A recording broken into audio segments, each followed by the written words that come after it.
Joining us now to talk about all this is Jeff Katz, attorney, regular NewsMax contributor, specializing in Middle East affairs and policy, and he is here. Hello, good to see you again, Jeff. Steve, how are you? Great to see you. Good. All How right, you doing? so first of all, for those who don't know and haven't been able to keep up because the world is turning so fast and our scandals here are one after the other, and they say, okay, I know something's going on in Turkey. It's not good, or, you know, depending on how you look at it. Why are they protesting in Turkey, and why does the Prime Minister not like the fact that they're protesting in Turkey? Yeah, it's a great question. That's why I'm here. Absolutely. Well, that's good to ask the questions. That's excellent. So basically what we've got going on in Turkey is you had what started out as a very small, limited protest by some environmental groups and others. At first about raising a small park adjacent to Taksim Square in Istanbul. But really what it's become, because of the harsh reaction of Erdogan, the prime minister there, it really has festered now into a general movement among the population, or among many elements of it, against Erdogan's authoritarian style and his basically very heavy-handed tactics. I mean, just to give a little background here, the protests in Turkey now are of immense importance to the U.S., to Israel, and to the rest of the West. The reason is because all of the other protests in the Muslim world, it's basically, usually they're against two sides, like Kissinger quipped in the 80s, it's too bad both sides can't lose. Because we typically have one group of anti-Westerners against another, and it's really who might we have better relations with. Like some of us are saying in Syria or Libya. Yeah, in Syria whatever, or the way, exactly. But here, we have a group of protesters who are largely secular, moderate Muslims, who are very pro-Western by orientation,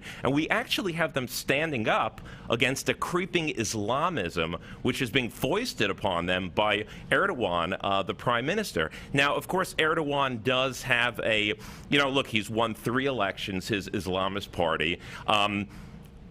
It's really a cultural clash now between the traditionalists who want to start imposing more of Islam on what has been a very secular regime in Turkey, since which we Ataturk see about 100 happening all over years. the Middle East. Right. Which is what we've seen in the absence of Mubarak in Egypt. Right. No, that's exactly right. And the stakes here are very important. We've been asking ourselves, when are we going to get moderate Muslims who are tilted toward the West and pro-American to step up? Well, here we have it. And, part of the difficulty for the U.S., of course, is because Turkey is a NATO ally. And now, through this quirk, if you will, it is being led by a prime minister who is basically an Islamist, who came very close. His party before, in 2002, before they won, elections at that time, they were very narrowly, they almost were disqualified as a party because they were so Islamist, and they were against the secular constitution that Ataturk had set up. See, when you go back in history, Steve, after World War I, Ataturk, Mustafa Kemal Ataturk, a father Turk in Turkish as he's affectionately known, set up a secular Republican Turkey. So in Turkey, we have a population that is as pro-Western and pro-American as any, as any Muslim country around today. Erdogan, over the past 10 years that he's been in power, has been slowly chipping away at that and has thrown in jail journalists and judges and generals on trumped-up charges. You have dozens and dozens of good people, judges, journalists. He's cowed the media. Do you know the Turkish media did not even start reporting on these protests until days after until they were just so omnipresent there they couldn't help it because they're basically loyal to Erdogan because he's jailed. Right.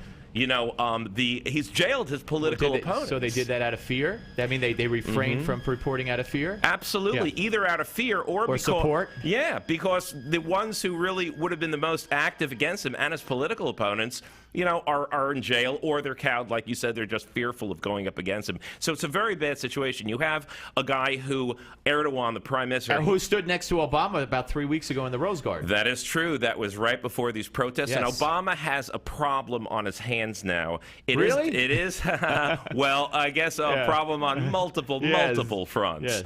And, I mean, you've got a weird situation in Turkey. You've got our NATO ally who, you know, heaven forbid if Turkey and Israel, I mean, Erdogan has been very hostile to Israel. Absolutely. Historically, Turkey was very friendly with Israel, very cooperative with Israel. When Erdogan got in addition to jailing his political opponents and chipping away and altering the Turkish constitution to allow Islamism into civil life, he also has been going on a nonstop rant against Israel, including his support for the flotilla and so forth, and that whole thing. So we have a NATO ally, and if Turkey and Israel ever went up against it, Erdogan would accuse the U.S. For not attacking Israel in such a nightmare scenario for not obeying the NATO alliance. Right, the NATO alliance that does present a problem. So where does it? I mean, I know that Benjamin Netanyahu bent over backwards in agreeing to pay reparations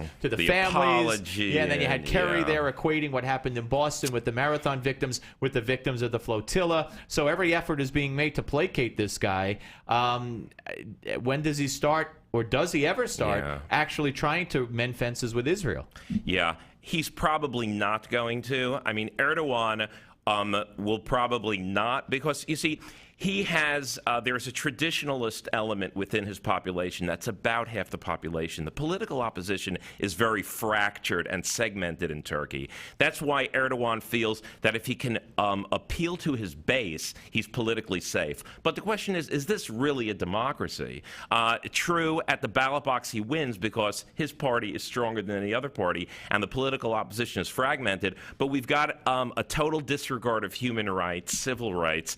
I mean, it really is a joke, and his relationships with Israel will certainly not be mended. He won't even mend relationships with his own population. Right. I mean, you've got peaceful protesters here who are being assaulted, harassed, injured, of course, some in the square in Istanbul, though, would throw Molotov cocktails and whatnot, and those are probably the radical element. He's trying to bait them. Erdogan wants that reaction. So he could have his excuse to react as he sees fit. He wants to, number one, do that, like you say, and also he wants to use a few bad apples who will turn violent. Now, the few who do turn violent, they have plenty of reason to, but he wants to delegitimize the entire movement, saying, oh, these guys are alcoholics and they're, bums, basically. So Obama is going to have to take, and it's really vital for the West, for Israel, for the U.S., he's going to have to take a very, very strong, unequivocal moral stand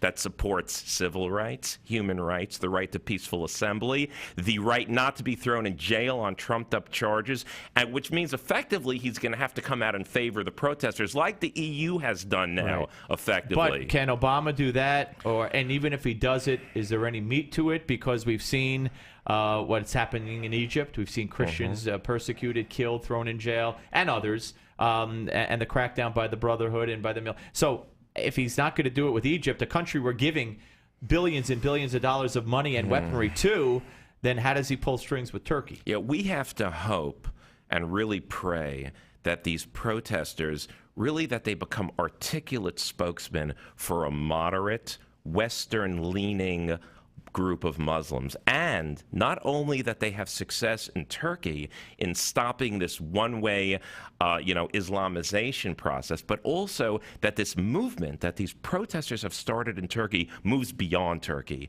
and can spread throughout the Muslim world as a beginning. Remember, we've talked on other occasions. We always say, why can't we have this moderate, Western, pro-American Muslim group being vocal and active? We really need them to find their voice and to find a leadership who can come out and really gather a lot of support for them, not only among people in Europe and in the United States, who of course are their natural allies, but also among the larger Muslim world. And if we can do that, I think that will maybe be a real beginning to build on. Should we be watching over the next 24 hours to see if he follows through on this threat to end the protests around the country? Yeah, it's interesting what he might do. You'd think that, given his instructions to his chief of police and interior ministry, that he's going to be like he did, within the past 24 to 36 hours, that he's going to clear out Taksim Square again, using really any force that is necessary to do that.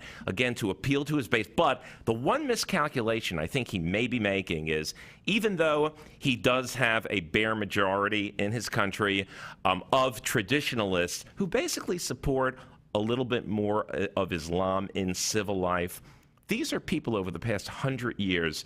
These are generation after generation of Turks who know about civil liberties and who respect human rights. I think Erdogan is making a miscalculation that he has enough support to beat and bruise his opponents.